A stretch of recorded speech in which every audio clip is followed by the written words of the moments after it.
Welcome to episode 61, Jungle Brothers Podcast. It's your host, Joe Worthington, and Paul Fotofili, and Tiora Ward.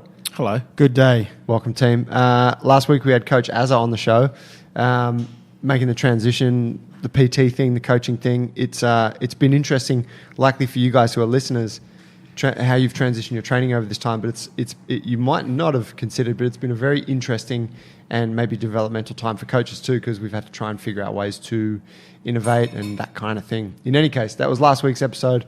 Make sure you have a listen. Today, we're getting stuck into the idea of transitioning out of COVID. And it's quite timely because the government has announced that lockdown measures are easing. And as of today, they have eased. Maybe some of you have even been to a cafe already. Cafes and stuff can have 10 people in there and that sort of thing, which is cool. Is it clubs and pubs? I think it's pubs that have a restaurant attached to them. And it's the restaurant that's open. Can you play pokies? What's the casino doing? What are they? That'd be question. Putting some pressure on the government. Yeah. I would not want to be shut right now. It'd be fucking... It's a big good way for the government to get their JobKeeper back. Just fucking pokey one revenue. hand and come back in the other. Right. That's an interesting question. I feel like that you can't go play pokies, but it seems crazy that they would do that. It would be pretty fucking gross. You know, if you could. like spreading, like as a corona, bit of a corona breeding pit. It's true. You know? Yeah, totally. Irresponsible. Ugh. Yeah. But look, on that, there comes, anytime there's a transition in or out, there becomes challenges for people and businesses and everybody in that your schedule gets thrown into disarray. And so for you listening, you would have had disruptions to what you do. We've had disruptions to what we do. Obviously, we like to talk about exercise and nutrition and all those things that tie into a healthy lifestyle. But it is kind of a bigger conversation, and we feel it's a good time to discuss that because we are going to be going back into this other period of transition. I guess for myself, I could say it's been kind of nice in recent weeks because things have settled somewhat. You guys kind of felt that same energy? Yeah, definitely. And it seems like just as we're getting into the groove, like we're going to be going back out again, yeah? Yeah. I almost don't want to go back for a little while. It's kind of how I feel. Yeah. Like it's unfortunate to say, but you're like, fuck, we're just getting settled. It would be nice to cruise for a little bit. Yeah. Well, that's the issue, isn't it? Like when you have these radical changes, it's the change and the transition that actually disrupts your life. It's not necessarily once you get into a new space and a new start traveling down a new path. Once you're on it, it's kind of you adapt and you deal with whatever's coming your way and you find your routine again. But the transition tends to knock people around. Yeah. What is that? Do you think it is do you think it's that it zaps your energy, or do you think it's that it requires more thinking, like more mental work over that time because you're kind of managing new logistics and you're not falling back onto routine and those kinds of things? Yeah, I think it's all of that. And just the extra work that goes into, well, you're kind of creating something new. If you're diversifying as a business, which I think a lot of people have over this time, the only businesses that are functioning now are the ones that diversified. There are areas of the economy that didn't have to, and they're continuing to do what they did. But even they have felt some form of change. Like, speak to every builder that's in the gym at the moment. They're like, man, I've never been this busy because shit's uncertain, and everyone's like, right, we've got to finish all of our jobs because if we don't know if we're going to be building next week.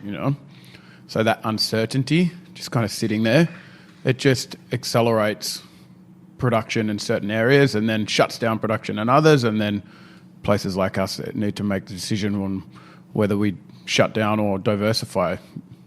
And it seems like all of the when they released budget, was it yesterday or the day before? There's a bunch of graphs with it, and you could see how the economy just fucking plummeted.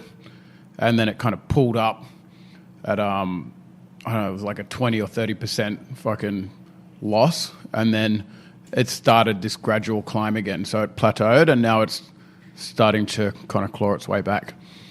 And I looked at the graph, and I looked at our model, like what had happened with us in the gym, and I was speaking to my brother-in-law about it. He's an economist, and I said, it looks exactly the same as the graphs that we've got with our membership loss and what's happening now. And I said that line or that line creeping back up, they're the business that diversified. They're the ones that have continued. They've dug their heels in and they've continued to kind of push forward. And the businesses that have to work over this period of time, and they're kind of holding up the economy. And then you've got this big fucking crash. We've got 1.5 million people without a job at the moment in Australia. It's fucking huge. It's a 6%. We've got a 6% unemployment rate at the moment, dropped down from 5, which doesn't sound like a lot, but that's like a 3-year recovery to get those people back into work. Wow. And on top of that, you've got all these people on JobKeeper, which probably a lot of them won't have a job. Like the idea is to have, okay, flick the switch and all the businesses kick on again. But when you think about it, a lot of businesses are going to be like, okay, we're paying our JobKeeper, but it's not going to be enough time for us to get to back. Like you're not going to rehire. No, in 3 years you can't. You know, if it's going to take 3 years to cover, you've got 6 months of JobKeeper. The numbers don't add up. So there's going to be a huge amount of people that are out of job there as well. Let's open up a few more mines, man. It's a few mines. There's heaps of outback out there. Yeah. Yeah. True, bro. Cut that shit open. Yeah. Well, that's everyone in there. Who are we going to sell to, mate? China's not interested. Sending back that Wagyu. Actually, that was an interest with the trade piece with China. They're not buying meat and food products and whatever, but they're still buying all of our minerals, right? Like I'm sure they're still taking that, and they're still buying the cheap products that they sell back to us. Yes, with those minerals in them. It's true, man. Business as usual. So I guess then there's been, so obviously there's been sort of struggles for us coming into it, and maybe before we go into the how people can get their head around it and how they can sustain as little damage as possible through this transition, and in terms of their lifestyle and their mindset and their training and all those things. What's some of the shit you guys have had to deal with coming into this, for better or for worse, in this transition? Funny you say better or for worse, because we're here listing some things, some tools, some observations on, how you can transition back out based on what we've learnt just recently transitioning in.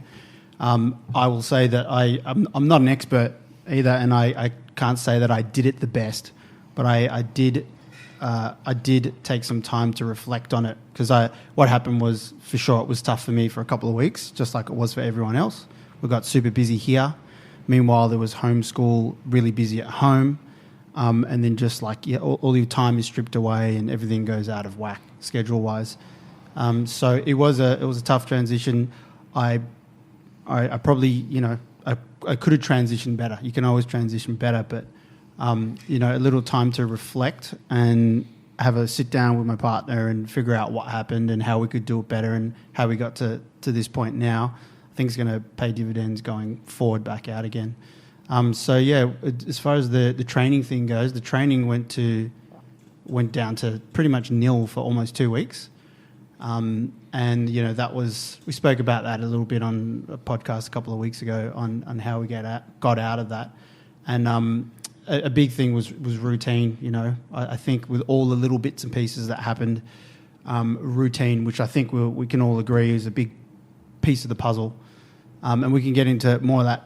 But for more specifically for me, it was like to figure out the routine was definitely a sitting down and reflecting. When you go through some sort of shit, though, say reflection is key to evolving and learning from it. So sitting down and thinking how the hell did this all happen, and doing that from a household perspective with my partner and getting a calendar out. And the routine for me and trying to build that back in had to be done around a calendar, because got the 3 kids and got the job and whatnot. So definitely for me it was starting with the schedule and trying to hash out a routine based on the new. All the pieces got moved. It was like, okay, this is where the pieces lie. These pieces are fixed.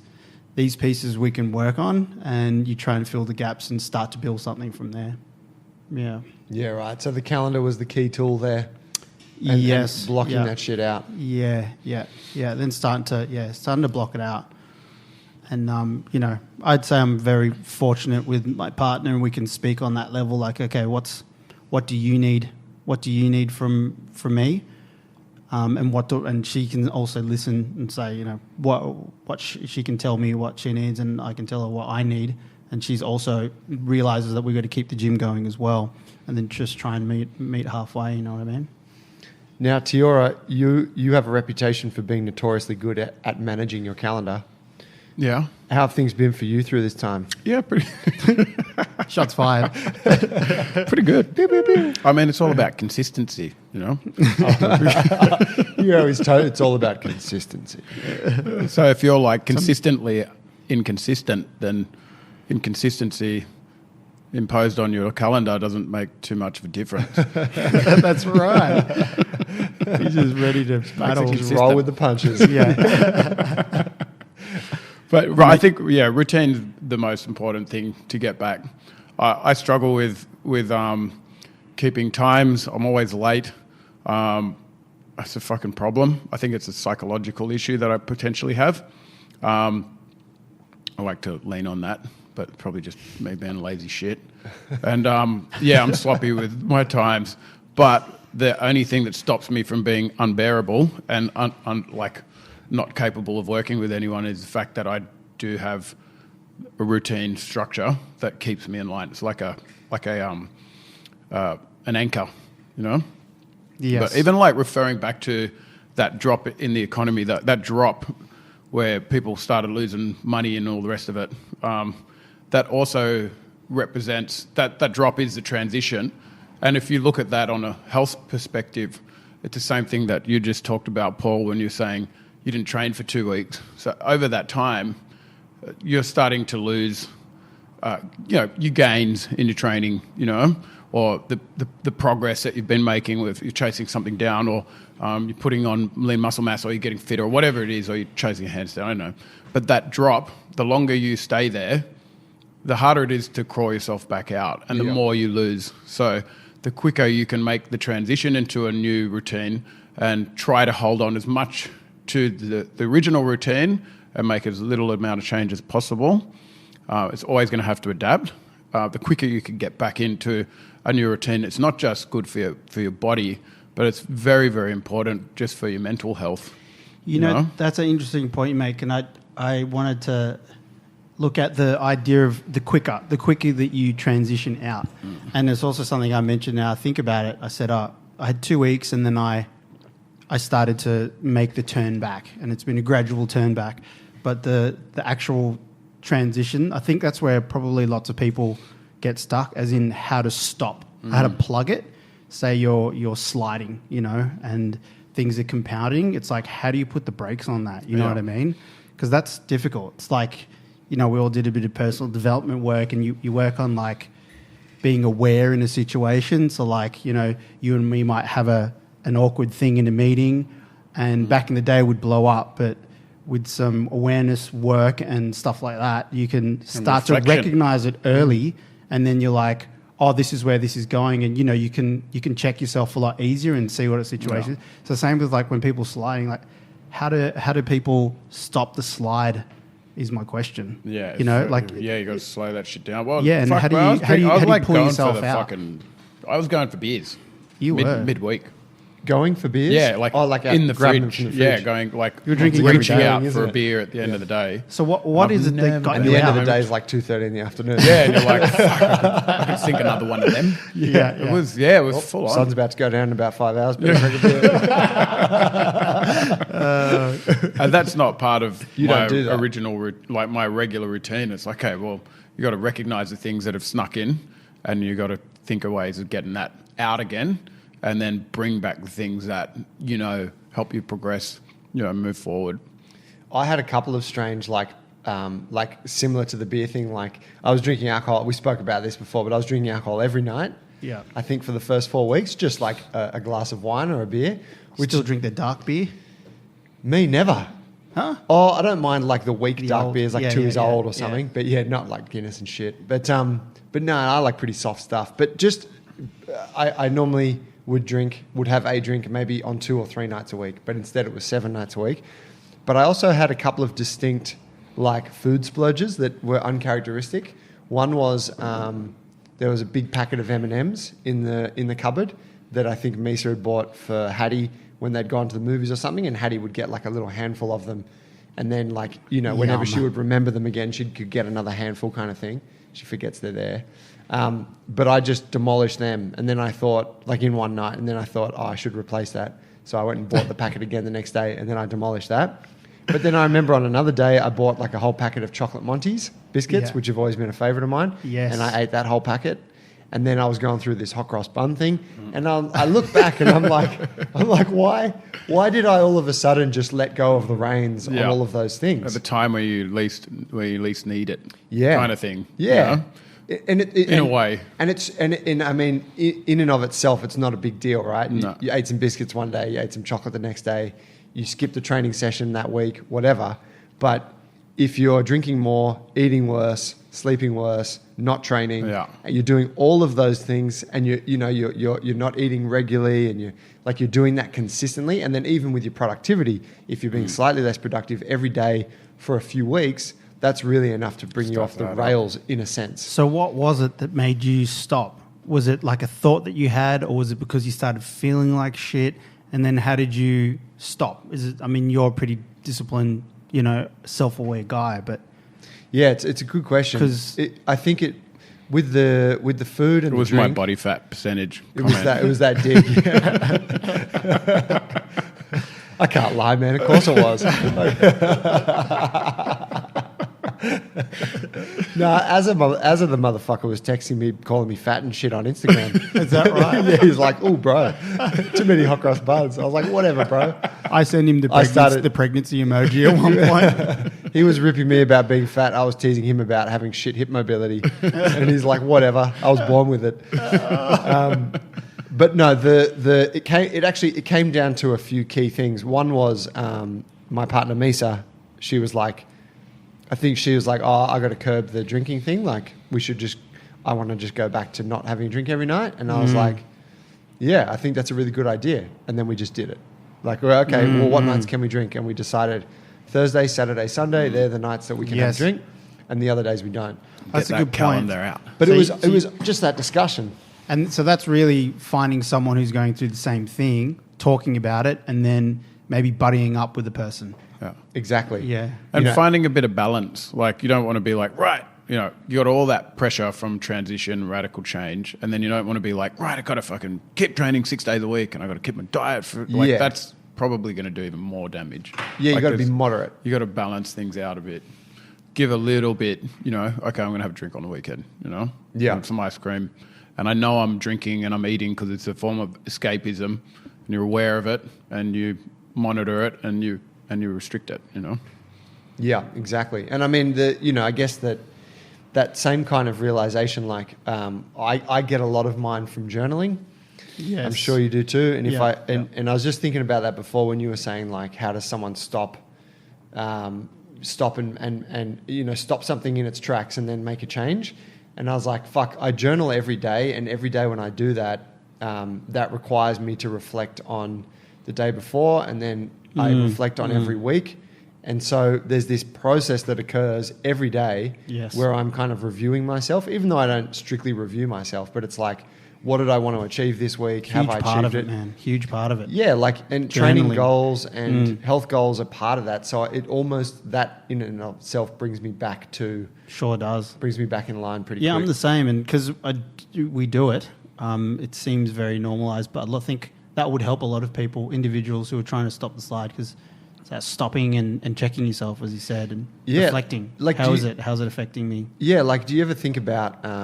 when you used to have those days, I mean, you can think back, I don't know, I doubt you guys have them anymore because you got kids, but like when you were maybe late teenager, early 20s, where you would just get up and like just do whatever, like all day. You do nothing. You might go train or something. Like, you still do shit. It's kind but of you get up whatever. That memory. You get up at whatever time. You fucking do yoga on a Sunday. Call someone. Go get breakfast. Fucking come home. I'm gonna watch some fucking UFC or something. Like, and then you realize it's Monday. Or Tuesday or something. It's not. You guys, fuck, I haven't fed my kids for a week. But you think about that and you're like, fuck, I I don't think, not that I don't miss that necessarily. I like having structure and I like being productive. But the journaling thing, like the accountability, even the accountability we have to each other as business partners, we've been checking in every day throughout this thing. You actually can't slip up that bad because you can't just disappear off the radar. Yeah. You'll get picked up either by your journaling or by one of us Yes. or by your partner or... Yeah, that was a big part of why I wanted to keep those 9:30 Accountability. meetings. Was like, for me personally, I needed to check in with you guys because I just couldn't do it on my own. Like, just hit that time and get me running on the day, because especially when I'm around my family, and that's a big part of my, my how I see myself. I love my family. More time with family is always a good thing. So when you're at home working, you feel like you're doing the right thing by hanging out with your family, but it's like, I got to separate work time, stuff like that. But yeah. Accountability is a good one. Accountability It's a great to one. someone, one. even to your journal. Hard if you don't have any like physical human to account. So the journal's a really good option for people that don't have anyone to be accountable for. Have we ever done an episode on journaling? Not strictly, no. We've done goal setting, and it's part of it in there. Yeah. That'd be a good one. That'd be a good one. Would be a Yeah, good I'd be one. up for that. I'd learn something from that for sure. Journaling. Done. Talk about it in a couple of weeks. Yeah. So we've got routine, we've got accountability.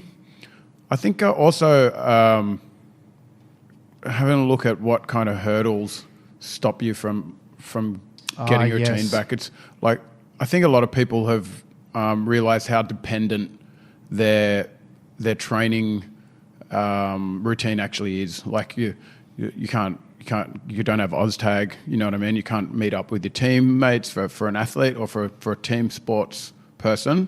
The rug's just been pulled out from under them. I'm hearing a lot about people that's their primary source of exercise is ball sport or team sport, and they're not doing anything at the moment. Or they can't get barbell. motivated, and they're like, fuck, because it's a game that gets them excited about the fitness. And then also even if you're just relying on a barbell, I mean, fuck, trying to get a hand on one of them at the moment is difficult. Yeah. Or machines, if you're a bodybuilder and you need, 10 different machines for your anterior delt. Yep. This is tricky.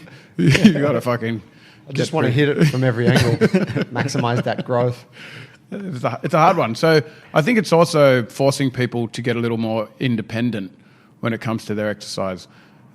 That's going to affect a lot of gyms. It's not going to affect us because our whole model is about building independency with a human and giving them the tools and the knowledge that they need to do their fucking training anywhere, even if it's on a 1x1 piece of carpet, which is what most of our members are training on at the moment. And we've held on to our membership base because we have the variables, that we have the tools, that we have the diversity and the knowledge to be able to coach that. But that's not going to be the case for your standard gym owner. You know what I mean? Yeah. And I think that people are going out there looking for new ways to train because they don't have access to all of this. I mean, fuck, everyone going for a run is a perfect example, That's right. So It sort of became the only thing they could do. Yeah. Or they thought the only thing that they knew that they could do. Yeah. Yeah, so I think coming out of this is going to be interesting, people's perception of exercise. And once you get used to a certain routine, it doesn't necessarily mean you're going to go running back to your old routine, Yeah. Well, you want to be careful, right? Because as soon as anytime there's that transition, there's trouble, right? Like anytime there's that transition, there's an opportunity for things to go off the rails a little bit.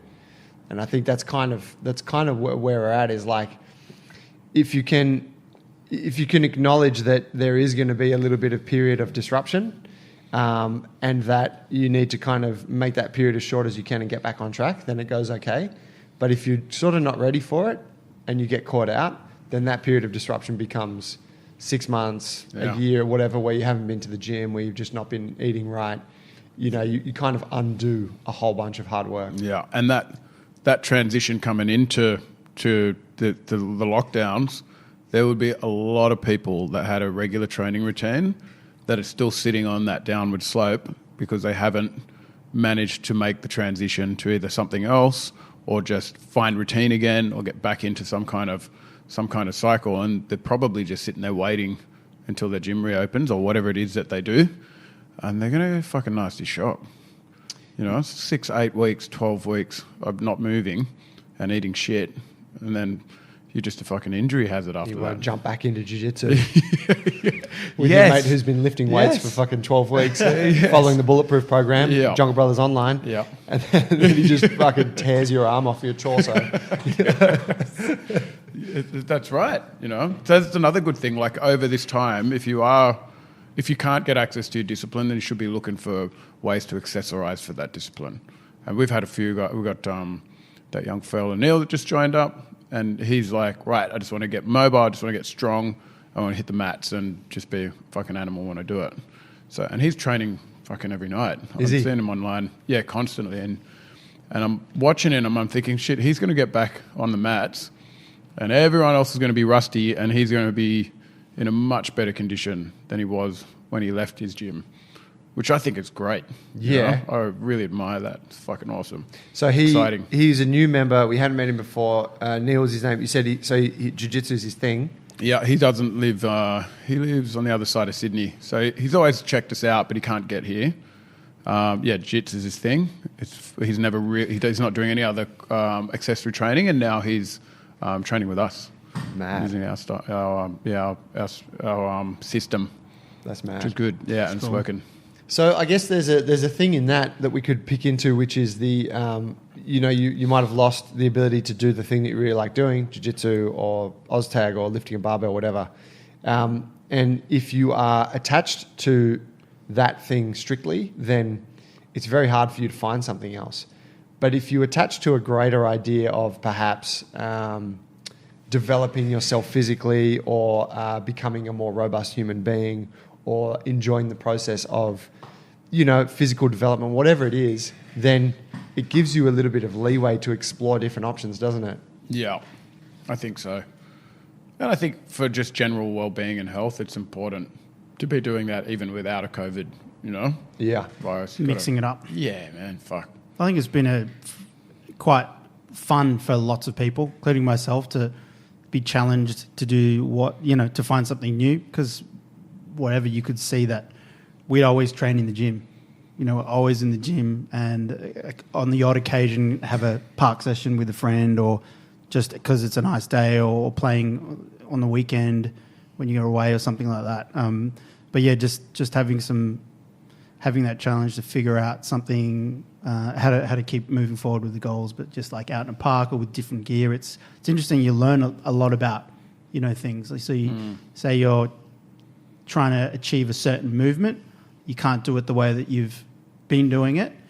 Now you're going to see a new perspective on how I can approach it, and you might be hitting it on a different angle, and the kind of levers are all changed. But in that process, you can learn more about the primary movement that you were trying to chase before. How do you think when we come out of this, do you think your training schedule and your routine will go back to exactly how it was, or do you think there's something in the way that you've been training outside of the gym that you take a little bit of that with you? I've been thinking about it, and I don't know. I'd like to think that I'll make more time to train at home or train outdoors. But coming into winter and stuff, I could see that I might just revert back to being in here all the time. You?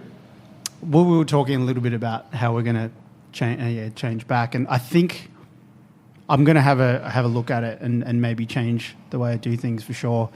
A bit of logistics involved, because I want to see, firstly from a work perspective, like if I can maintain a few days working at home instead of coming over to Botany, and I live a little distance away from here, so I would gain a lot of time, and because of that, if I stay away for those days, then I would seek out to train over there. So it's gonna change if I do that.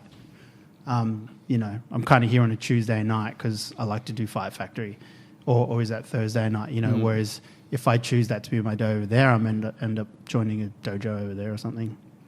So I think it's gonna be different. Yeah.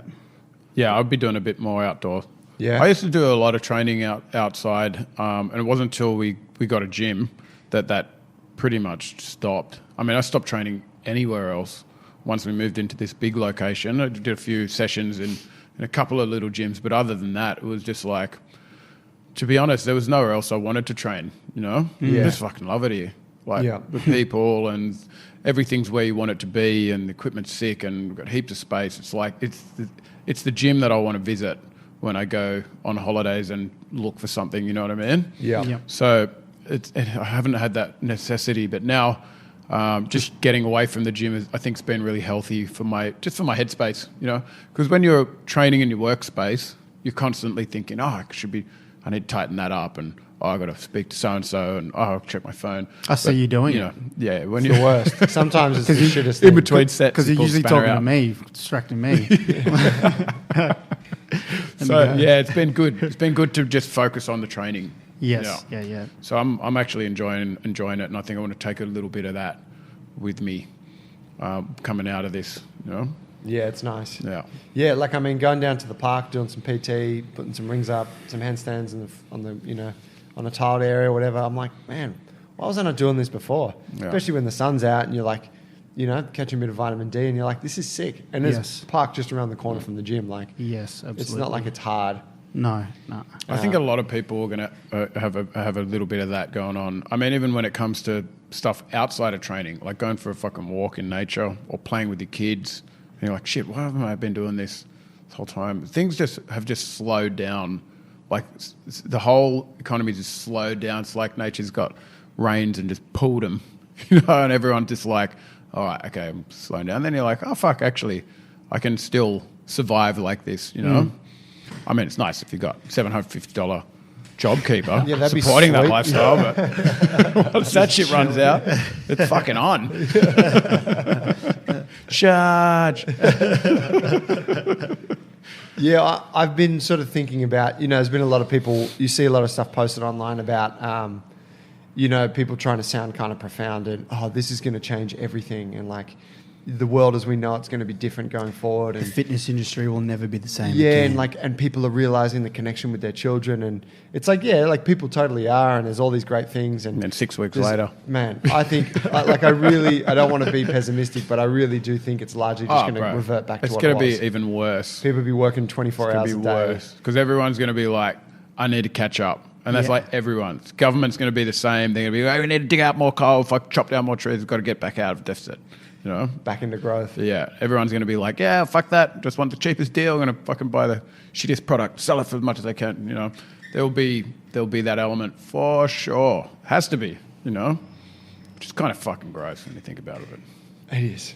I just read that there's the chapter I was reading in Homo Deus, the sequel book to Sapiens. He's just talking all about, he talks about everything in every chapter in that book. Like He's full on, huh? religion, economics, politics, evolution, like it's all there intertwined, and he manages to connect all these seemingly random things. But he's just talking about this perpetual growth trajectory that we've been on, and you know how it's unsustainable. So I've been thinking a lot about that, and it is quite a depressing thought that it's like, fuck, we are just going to be trying to play catch up and chasing that perpetual growth again. I mean, there's still hope. There's always like that humanity will turn, but shit's going to get worse before it gets better. You know what I mean? Like, there's got to be that. Like this virus is a fucking shot across the bows. It's not the fucking big change that everyone thinks it is. Everyone's like, oh my God, it's a fucking change. It's like, no, it's not. This is a shot across the bow. What's coming is going to be the big fucking change. What's coming, What's T? coming? What Bro, is we coming? got fucking 10 billion. What, we got 8 billion fucking humans on this planet at the moment? Okay. 8 billion. Something We've hit like the that. 8 billion. We got 8 billion. We got 13 years to drop our carbon output by 7% reduction every year for the next 13 years to stop this planet heating by 3 degrees. Once it hits 3 degrees, then that's when shit just starts to get real ugly. We've dropped 7% since the start of COVID. So what humans have done over the last 6 or 7 weeks, this big radical change and stopping buying shit and stop driving and all this stuff and stop seeing each other and stop consuming, has to happen every year for the next 13 years. It's fucking impossible. I'd love it, though. Humans can't do that. We're too greedy. You know what I mean? So shit's got to kind of hit the fan, and then everyone's going to be like, all right, this is dire. we've got to make changes. And with that, there's going to be a huge amount of loss and fucking lots of nasty shit's going to happen. But hopefully at the other end, we'll be like, okay, well, we'll make that transition to renewables. We'll get these circular systems going, and hopefully, you know, we pull through, you know. But that's why we're fucking doing what we're doing, bro. It's true. That's why we're doing what we're doing. That's why we're building that bunker under the gym, bro. That's why we've got fucking panels on the roof, and we've got a garden out the front. We're off the Why I've fucking... been hoarding that diesel. Yes. That's why we all got our gun license. But yeah, man, it's fucking it'll be an interesting time, and I think you have to be fit and strong and capable of diversifying quickly and adapting, because Diversifying in life, not just your assets. that's right. Yeah, life and you train everything, and being able to to be able to shift and pivot and move in a different direction, because things are not as consistent as they seem. Yeah, and I think that this virus has exposed a lot of that. It's shown us. Yeah, it has. It really has, huh? Yeah, there's a lot of holes in what we look at as being a very stable, very robust environment, you know? But imagine if this happens every year. You know what I mean? Yeah. I mean, that, you know, talking about how that kind of veil's been lifted on the relative instability of things, you know, with the Chinese, them not taking beef imports or beef exports from Australia, you know, whatever. I don't really feel particularly passionate either way. But it's funny when you think, fuck, there's businesses that have been out there for a long time, well-established businesses, been operating for decades, made huge amounts of money, and it's all based on this one relationship. And if that relationship ceases, then that business ceases. Like they, you know, like the trajectory they've been on as they know it will stop, and they'll have to find a new way to. And you're like, fuck, imagine having like just like one single linchpin, that could undo all of your hard work like that. We've seen it everywhere. Even people in our gym, their businesses, there's a few people in the textile industry and stuff like that. And it was just like, yeah, we can't make clothes, we can't get fabric in. And that's just one example on one level of business, but, you know, it's happening everywhere. It is, huh? It makes me think, I'm sitting here thinking... What's our linchpin? Yeah, we're relying on who we're relying... You know, this electricity here, we need freaking... It's true, we're relying on a lot. Yeah, but yeah, I mean, I do feel good knowing that what we do is it's, you know, it's relying on things like electricity and whatnot, and fucking, you know, renting this building and whatever. But that's about it. Yeah, you know, the what we sell is essentially knowledge, what people relationships, connection, and what people will need for forever. You know, and it's like hopefully we can keep peddling that to the good people of Botany. T, you got to go. T's out. Thank you. Cheers, bro. Audi. He's just brought the fire and brimstone, and now he's tacking out. That's right. About to cool off. So, what, you know, talking about the routine piece and stuff with training, because I guess we want to give folks a bit of a couple of practical things that they can think about. Yes. As we go into this next stage of transition. Yes. What do you do to keep your training on track? Okay, well, we spoke about it last week a bit, and yeah, I'm no freaking soldier and robot. I can't do it alone. I went and sought help. So I just went and got help.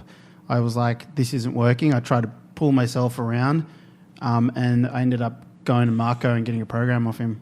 And now I'm accountable to him, and I got a program, and man, it just took a lot of relief off my shoulders. And it's just amazing, because I just hadn't had a program from anyone for a while. Yeah.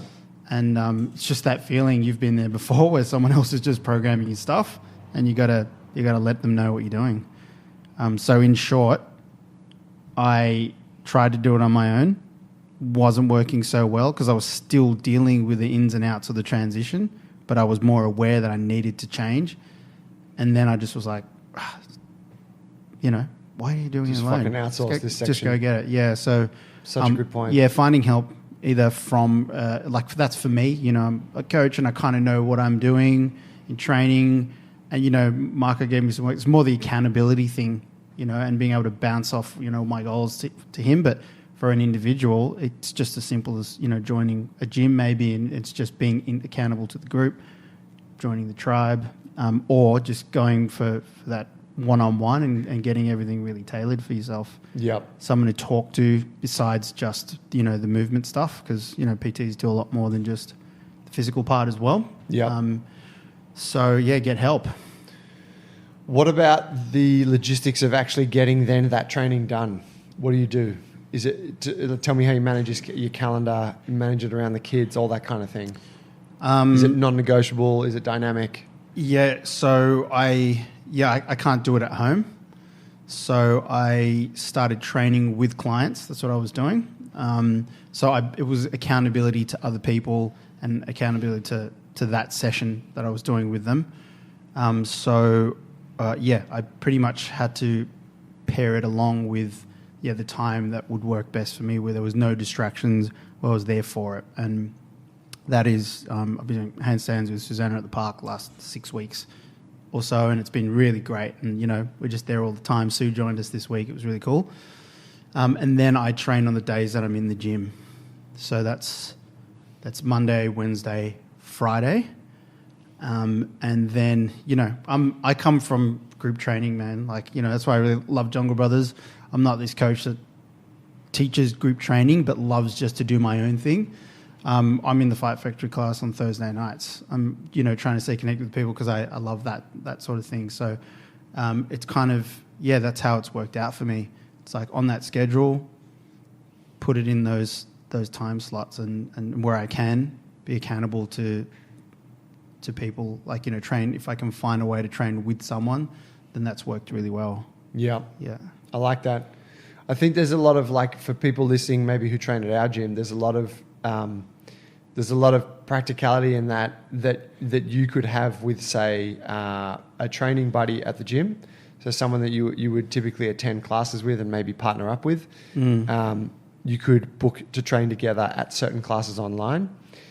You could also take it a step further and talk with the coach. So talk with one of the coaches here and be like, hey, whatever, I just want to be accountable to someone. Yep. Can I book 30 minutes with you or an hour consult? Can we sit down online or face-to-face, whatever, and go through what I want? And you tell me what classes I need to do. And if anything outside of classes, tell me and I'll do it. And then let's check in each week. Or there's, and a lot of people do that, right? Yes. Yep. I think to a lot of people it doesn't occur to them because they've just never maybe engaged a coach in that way. Yep. But I think about, I've had quite a few people, sort of old clients of mine, reach out and be like, man, can you write me a program? Just write me a program and get it across to me. Here's how much I can train. Yes. And, these are people outside of the gym. They don't attend our classes. But I'm like, fuck, it's funny. Everyone wants a program. And I'm like, yeah, but it makes so much sense. It just keeps them accountable instantly in the exact same way that you said that talking to Marco has helped you. Yes. Yeah, totally. Yeah, and, it's worked. And there's elements of that I was, in the programs. They're great, but there's things that I know how to do those things as well. It's just it was mainly him putting it together and handing it over and us shaking hands virtually on this agreement between the two of us. Yeah.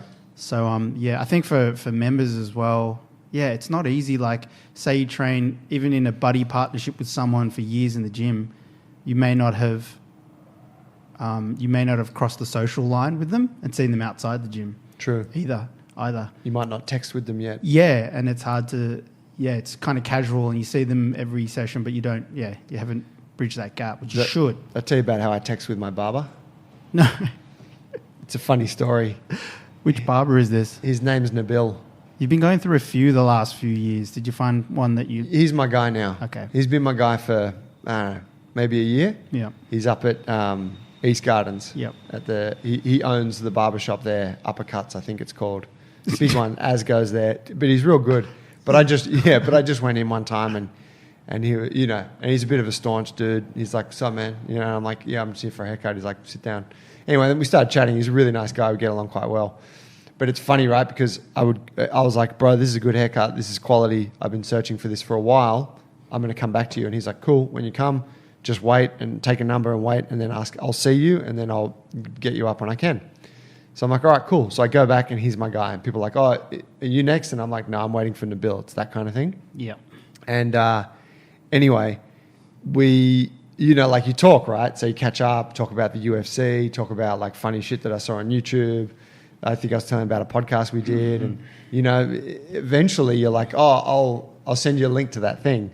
So then it's like, Yes. oh man, what's your number? Yeah, you know, and then you got the person's number, but it's like, well, it's a here's my barber, I'm the client. We're not homies yet. Yes. So, like, oh, hey man, here's that thing I told you about. And he responds like, thanks man, I'll check it out. We don't go beyond that. But I told Misa, I was like, I think I've got a new friend. And I was like, that's right. It was the end of last year. I was like, Nabil's no, it was the beginning of this year. I'm like, Nabil's my newest friend in 2020. It's true. It's different as a number exchange because you can actually just send you via Instagram.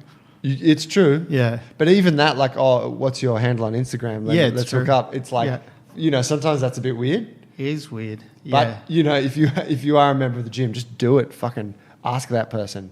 Yeah, I mean, Get their dates. If you're in this gym and, in this spot, in this time, in this city, doing the training in the same class, the chances are you have way more things in common than you have uncommon type thing. You know what I'm saying? You're probably good candidates for at least a social, like a... Yeah, that's right. It's just... some kind of friendship. It's leaps and bounds and walking past someone on the street to find this spot.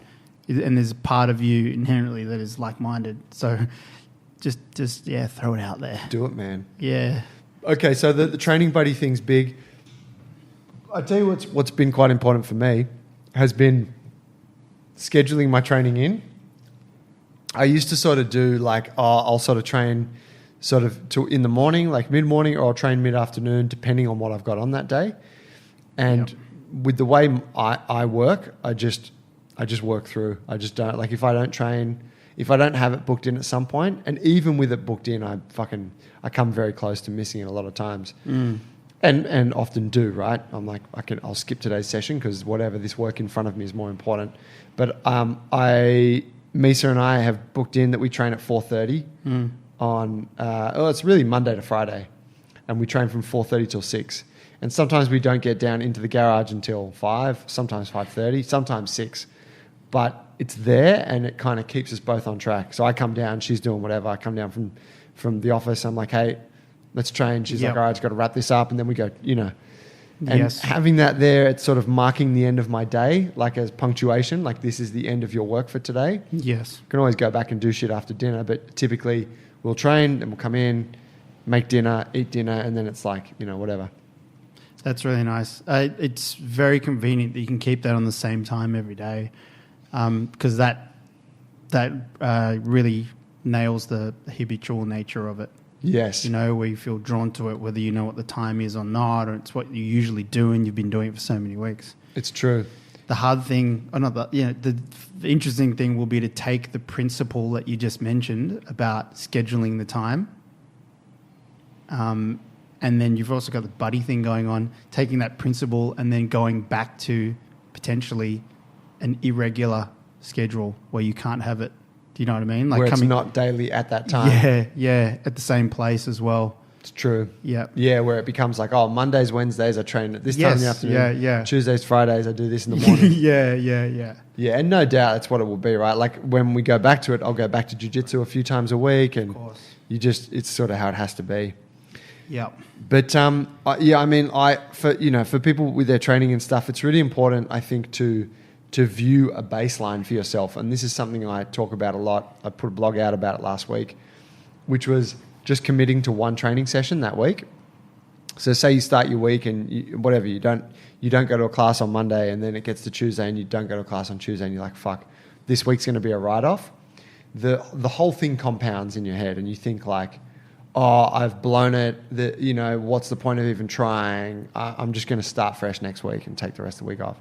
Instead of letting yourself fall victim to that, because I understand that thought process, it happens to all of us. But if you can just cut it short and go, no, I'm going to train once. So I'm going to go to a fucking 9:30 class tomorrow. I'm just going to do that class. That becomes very easy to achieve. You're like, all right, I can make that hour.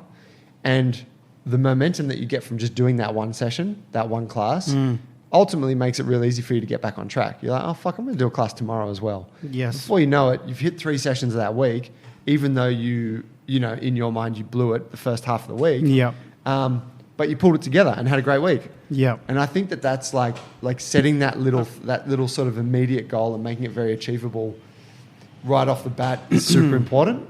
Yeah, I really believe strongly about that. And how do you put it? Like I remember, and it's something that good coaches do, which is being able to play with the variables of challenge and ability.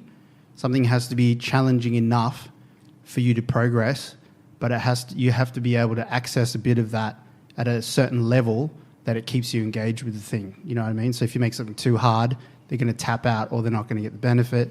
And if it's too easy, it's the other way around. And that's like, I feel so many people, and I heard a few stories, including one of the coaches, he was like, oh, I started training again. I was doing everything. It just felt really shit. And I haven't been training so much. And I was like, well, you probably shouldn't have gone back to doing 5x5, body weight, heavy, high intensity shit, and people just going back to where they were. Or I used to train at this and they're like, I got to go 4 times a week. And then they get stunted and they're disappointed because they only got twice. And, so I set the bar too high. Set the bar too high. And I feel like, where's the right point for someone? And, a good average is our JB Weekly 3. But if it's for that person who's not getting to 0, then 1 is a huge achievement. Yes. Especially when they look at all the things. So it's like you actually have to set the goal that's challenging but achievable and build on it from there. So it's just not getting stuck in this idea or in a metric that you've built from another time. Yes. You know what I mean? So, I didn't read that blog, but it's spot on. And it's sort of a bit of a tendency I think high achievers have with wanting to chase perfection. Yeah. It's like, oh, well, I want to work on handstands twice a week, and then obviously I got to do my barbell lifts. That's twice a week, and then yes. I want to get a couple mobility sessions in there because I've got those goals, and then I want to do a bit of fight stuff too, obviously. And you're like, whoa, that's like we're talking about 8 sessions right now. Yes. Let's just bring it back to like what's important. Like let's just get 3 sessions. That was me only a few years ago. Always like that, head full with wanting to do everything, and now I know that it's. I'm more aware of the situation that I'm in, and it's more about, say, doing the 1 class every single week consistently over time, type thing, rather than trying to do it all in bursts. Yeah, it's stressful. Yeah, and it's stressful. And if you got other shit to deal with, you almost don't have the mental space for and it, the right? anxiety builds. Yeah. Yeah. Yeah, totally. that's a shit feeling. Yeah. I guess the other part of that for folks is like something that I find in managing like chaos in my routine is like forcing that one session as early in the week as I can. I know for myself, like say we're coming in, like this happens with our business a lot. We come into new circumstances, and as a team we decide, hey guys, we need to do this fucking thing that's going to take like a lot of time and energy over the next couple of weeks. Like this is our focus right now. Like coming into this COVID thing, we're like, all right, we've got to get an online broadcast going. We've got to get the coaches sort of up to speed with it. Like, we've got to purchase equipment, blah, blah, blah. You're like, all right, this is going to be fucking hectic. And what I find really helps is training on Monday. Because Monday's the beginning of the week. It's typically my most mentally heavy day because it's where I'm trying to get ahead of the race as much as I can. And if I don't train on a Monday, I find that the rest of the week, it's very easy to let it go. I just fall victim to like the busyness. Yeah. And that same thing that I just mentioned a moment ago, I just go, oh, fuck it, I'll start next week. But if I train Monday, then Monday night I'm going to bed, I'm like, fuck yeah, I nailed today. I'm always going to do the work. Like the work always happens. The work will always take priority for me. Yep. So then I'm like, okay, the training is the thing that will drop off. If I can hit the training, then my week is going to work out a lot better. So train Mondays. That's my big thing. Train Mondays. Train Mondays, man. That's your hashtag. Train Mondays. For your Monday post. Fucking oath. Talk to me about the nutrition side of things. You mentioned before that sleep and water have been a couple of focuses for you lately. Yeah, it was in those shitty weeks. Yeah, it was really basic. You guys were talking about how you were reaching for a beer every night for a period. I didn't quite do that. I'd say the alcohol levels has gone up, but from... You think you're better than me? Well, yeah. Not at all. I'm actually trying to drink more now because you guys are drinking. No, but I was binging I got the Ozark, and I was talking about this like a month ago on the podcast, but fucking you put it under my nose. No, you and T talked about it, and you were both like, yeah, oh yeah, you're not saying, Oh, you're not watching shit, Ozark? man. Oh yeah, you're not watching. It's the one. It's the one. Was what you guys said, and you both agreed. So I took that on. COVID hit. And I was just staying up watching double episodes, and it was like, no, the kids go to bed, Tash goes to bed, you clean up, it's 9:30. Chuck them in. As you're chucking them in, you're just like, ooh. You're rubbing your heads together. That's right. Yeah, who they're going to screw over this end? Yeah. And you start an episode at 9:30. It's just bad news, So it's so for me, if you're doing a double, yeah. you're doing double. It's bad news, and I go in watching single, knowing that little bar is going to give you 4 seconds. Next episode Just starts in fuck 5, it all up 4, again. 3. Exactly, Yeah. and you're like, don't You can't do it even again find this the night. remote and it kicks off. Exactly. So for me, it was the sleep thing, and it's crazy, man, how something like that can get a hold of you, and I'm aware of it, but I'm still going back and indulging night after night. It's a problem. And it's probably symbolic of... It's an addiction, mate. It's an addiction. I'm sick, guys. I'm not fucking this up. I'm asking sick, for help. But it's the fucking new wave crack epidemic, I think. But it's like it's symbolic of a greater problem that I've been thinking about during this podcast. Is like, how do people get aware? How do people realize the slide? How do people get out of that mudslide? And like, I think a big part of it is the fact that people don't do things like journaling. They don't have enough time to sit and be and reflect on all the things that are important to them, just day in and day out, Yeah. So, I'm doing this. I was not sleeping well, and it was just compounding, and with less movement.